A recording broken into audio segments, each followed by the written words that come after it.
सीधा सा रचना से जुड़ता हूँ क्योंकि समय अभाव है। कैद में इंसानियत है, तू चुप है। कैद में इंसानियत है, तू चुप है, और रो रही मासूमियत है, तू चुप है। कैद में इंसानियत है, तू चुप है, और रो रही मासूमियत है, तू चुप है। और क्यों जज्बात तेरे मर गए हैं, क्यों जज्बात तेरे मर गए हैं, और बढ़ रही हैवानियत है, तू चुप है। तो आवाज उठानी चाहिए। मैं यहाँ एक अपनी छंदमुक्त कविता पढ़ना चाहता हूँ जो मेरे कविता संग्रह में पहली कविता है। उसी को यहाँ पहली और अंतिम कविता वही, मैं यहाँ उसी का पाठ करूंगा। कविता हमारे जो पीड़ा है, उपेक्षा की, भुखमरी की, जहालत की, गरीबी की, अशिक्षा की, अंधविश्वास की, उसी को समर्पित है साहब। क्योंकि हमारा जो समाज है वो मेहनती है, मेहनतकश है, ईमानदार है, पूरी निष्ठा के साथ काम करता है। अभी आपने पढ़ा होगा अखबारों में कि एक रिसर्च आई और रिसर्च का ये आकलन था कि जितना भी ये जो बहुजन वर्ग है और ये भी जहां भी काम करता है पूरी निष्ठा और ईमानदारी के साथ करता है। सबसे श्रमजीवी यही है, पूरी निष्ठा के साथ करता है। आप देखिए मध्यकाल में हमारे जितने भी कवि थे, जो महापुरुष जैसे कबीरदास जी थे, रविदास जी थे, ये अपना काम भी करते थे और काव्य रचना भी करते थे और समाज में चेतना भी पैदा करते थे। सुनिए सर, कविता का शीर्षक है मेहनती। और गौर से सुन कहना, मैं यहाँ तीन बड़े मेरे सामने जो बहुत मर्मज्ञ विद्वान बैठे हैं यहाँ, डॉक्टर कुसुम योगी जी, जिनकी रचनाएं आप कई पाठ्यक्रमों में लगी हुई हैं देश के, और जैसे गालिया जी हैं, प्रोफेसर नावरिया साहब हैं। ये वो कलमकार हैं जिनकी पहचान पूरे विश्व में है। मैं उनकी मौजूदगी में अपनी इस रचना का पाठ करता हूँ कि बाकी सारे सदन को समर्पित है साहब। वो रचना का शीर्षक है मेहनती। वो मेहनती है, ईमानदार और कर्तव्यनिष्ठ है।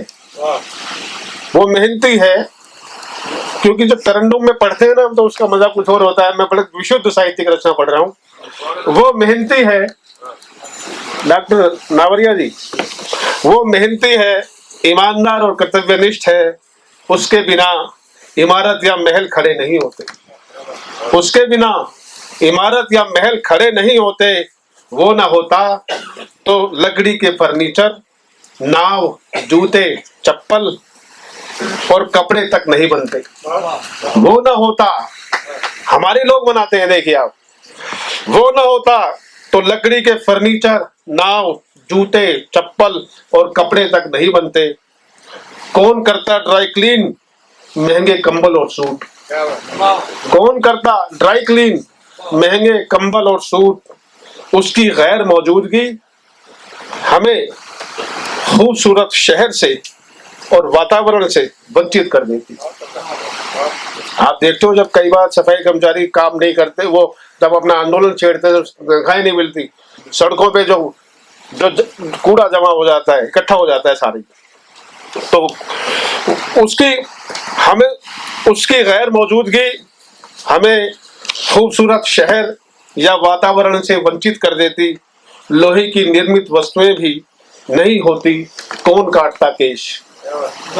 कौन काटता केश? वो फिर भी वो गरीब है। वो गरीब इसलिए नहीं कि वो कामचोर है। वो गरीब इसलिए नहीं कि वो कामचोर है, बल्कि वो मेहनती है, नेकदिल है। समाज की नब्ज देखने से मालूम हुआ, समाज की नब्ज देखने पर मालूम हुआ वो गरीब क्यों है। क्योंकि अभिशप्त है व्यवस्था की अव्यवस्था से।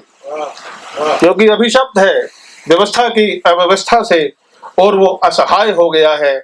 सभ्य और सुसंस्कृत समझे जाने वाले समाज ने सदियों से उसे रखा है हाशिए पर। सदियों से उसे रखा है हाशिए पर, और अभिशप्त है, अभिशापित हो गया है वह, और अभिशापित हो गया है वह पीढ़ी दर पीढ़ी गरीब होने को।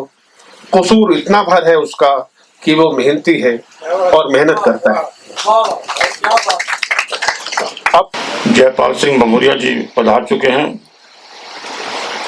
उनका हार्दिक अभिनंदन है। मुझे मालूम है कि दिल्ली पुलिस की नौकरी करना बहुत मुश्किल है। वो मैं इसलिए कह रहा हूँ कि अचानक अभी हमारे दूसरे सहायक आयुक्त दिल्ली पुलिस किशन लाल जी को फोन आ गया और उनको शायद होम मिनिस्टर के उसमें ड्यूटी लग गई है। सो मैं चाहूंगा जो कवि गोष्ठी के बीच में से क्योंकि जाना है, इसलिए मैं रेणु रतवाया से अनुरोध करूंगा कि कृपया मंच पर उनको सम्मान के साथ मंच पर लेकर आए। Kishan Lal ji, ACP Delhi police. वाड़ा से सुभाष कोईवाल जी जिनको भी सम्मानित किया जाना है, उनसे मैं अनुरोध करूंगा कि कृपया फ्रंट लाइन पर आके बैठ जाए। सुभाष कोईवाल जी भीलवाड़ा से। डॉक्टर संदीप, डॉक्टर दीपक सोनकर जी से अनुरोध करूंगा कि कृपया इधर पंक्ति में आके बैठ जाए, क्योंकि आपके पिताजी के नाम से भी सम्मान रखा गया है। साथियों, हाँ, बहुत अच्छा किया रवि जी, मैं आपका बहुत बहुत धन्यवाद हूँ। साथियों, जब परम पूज्य बाबा साहब डॉक्टर भीमराव अंबेडकर जी पूना पैक्ट के लिए जा रहे थे तो मेरे अर्धांगिनी के दादा तुलसा सिंह तंवर ने उस पूना पैक्ट का विरोध किया था और उसका खाना जहां जम्मू खतरे। उन्हीं तुलसा सिंह तंवर जी के नाम से ये स्मृति चिन्ह है डॉक्टर निर्वाण प्रतिष्ठान की तरफ से दिया। सुभाष कोईवाल जी, थोड़ा हिम्मत बांधिए अपनी, थोड़ा बार बार जाके अपने साथियों में बैठ जाते हैं, अभी साथी हैं आपके। सुभाष कोईवाल जी का मैंने पहले ही बताया था कि गांव गांव में, घर घर के अंदर बाबा साहब अम्बेडकर जी के नाम से लाइब्रेरी रख दी है इन्होंने। इनका जोरदार तालियों से स्वागत करेंगे। और इनको अवार्ड जा रहा है बाबा साहब अम्बेडकर जी के साथ कार्यरत रहने वाले और हमारे समाज को आरक्षण दिलाने वाले परम आदरणीय श्री रामचंद्र बसवाला अवार्ड गोes to सुभाष कोईवाल जी भीलवाड़ा। आइए। एक निवेदन था सर, ये अवार्ड सुभाष कोईवाल को न होकर अपना मित्र परिषद को है, और हमारे जो भी शैक्षिक उन्नति के प्रयास होते हैं समाज के, वो हमारे टीम के सामूहिक प्रयास होते हैं। इसलिए मैं चाहूंगा कि हमारी अपना मित्र परिषद के आदरणीय साथीगण जो जिनके साथ मैं दिल्ली में आया हूँ, उन्हीं के साथ में आया हूँ, तो मैं एक एक को आमंत्रित करूंगा, प्लीज आइए। और ये अपना सम्मान है, इसे अपने सम्मान को पर सब मिलकर स्वीकार करते हैं।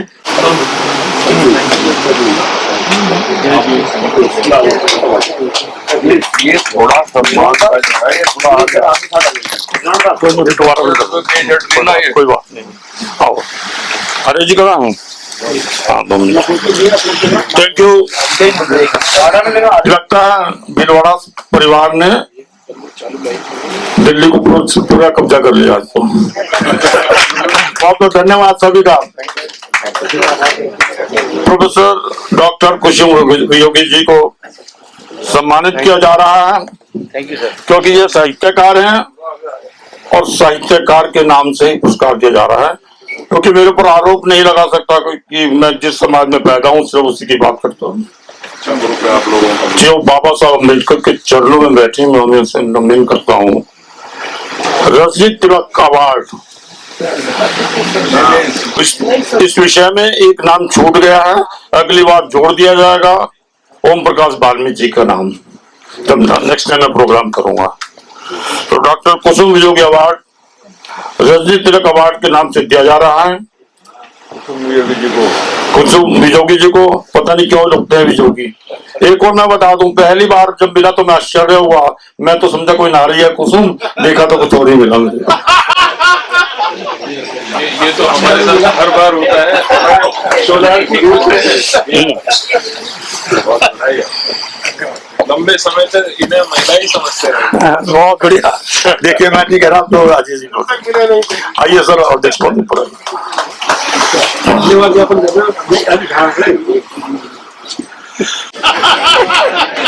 थोड़ा हाथ का पुट भी होना चाहिए। डॉक्टर टीपी सोनकर, दीपक जी जरा ध्यान से। डॉक्टर टीपी सोनकर जी, जिन्होंने दिल्ली में रहते हुए अनेकों बच्चों को डॉक्टर बनाया, न केवल अपनी बेटी को, न अपने बेटे को, पूरे समाज को डॉक्टर अम्बेडकर के चरणों में लाते हुए अम्बेडकर डॉक्टर बनवाया। उन्हीं के नाम से डॉक्टर टीपी सोनकर अवार्ड जा रहा है। परम आदरणीय जय सिंह आर्य, आर्य लिखते हैं लेकिन आपके ही समाज से हैं।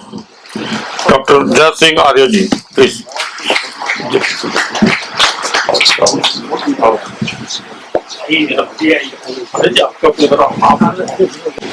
नाम पीडीएफ में था और मैं बुलाना भूल गया, तो कृपया है तो आ जाए, नहीं तो मैं क्रमबद्ध तरीके से बुला रहा हूँ, और छूट जाएगा तो शील्ड उनकी रखी हुई है। तो मैं राजेंद्र खितौलिया जी का जो अवार्ड है वह उनके बेटे हमारे बीच में आए हैं, विकास खितौलिया जी, वे आए और उनके नाम का स्मृति चैनल है, तो आ जाइए, मोबाइल तो चलता रहेगा। इस संस्था के हमारे पूर्व अध्यक्ष रहे और अपने व्यवसाय का 10% समाज को देते हैं पे बैक टू सोसाइटी में। जंग बहादुर जी। हमारे चैनल बहुजन दस्तक को लाइक, शेयर, सब्सक्राइब देखना मत भूलिएगा। जय भीम, जय भारत, जय संविधान। नमो बुद्धाय। धन्यवाद। चैनल आर्थिक समस्या से गुजर रहा है। अगर आप बहुजन समाज में बाबा साहेब अम्बेडकर और तथागत बुद्ध की विचारधारा को अधिक से अधिक लोगों तक पहुंचाना चाहते हैं तो हमें आर्थिक सहयोग प्रदान करें, ताकि हम अपने चैनल के माध्यम से देश विदेश में समता, बंधुता, एकता और संवैधानिक अधिकारों को ज्यादा से ज्यादा लोगों तक पहुंचा सकें। आप अपनी सहायता राशि नीचे लिखे खाते में जमा करा सकते हैं। खाता धारक गौतम रत्ना, खाता संख्या 3169576861, IFSC कोड SBIN 0060336, बैंक भारतीय स्टेट बैंक। आप हमारे बैंक खाते का विवरण स्क्रीन पर भी देख सकते हैं। जय भीम, जय भीम। मैं गौतम रत्ना आपका बहुजन फिल्म प्रोडक्शन में स्वागत करता हूं, और आप हमारे प्रोडक्शन हाउस के अंदर अपना कैरियर बना सकते हैं as a film director, as a producer and actor and actress and editor and cinematographer also. अगर आपको फिल्म से रिलेटेड कुछ भी प्रोजेक्ट आपको बनवाना है तो हमारे पास में पूरा सेटअप है, जिसमें फिल्म कैमरा है, शूटिंग लाइट्स है और एडिटिंग है। सारा A to Z एक ही जगह पर आपको हमारे यहाँ पर मिल जाएगा। तो दोस्तों आप हमें कांटेक्ट कर सकते हैं हमारे नंबर्स पर 9810085714 और 8510005714। हमारे वेबसाइट पे विजिट कर सकते हैं www.filmserviceindia.com, और हमें मेल भी कर सकते हैं gautamfilmsproduction@gmail.com पर। धन्यवाद।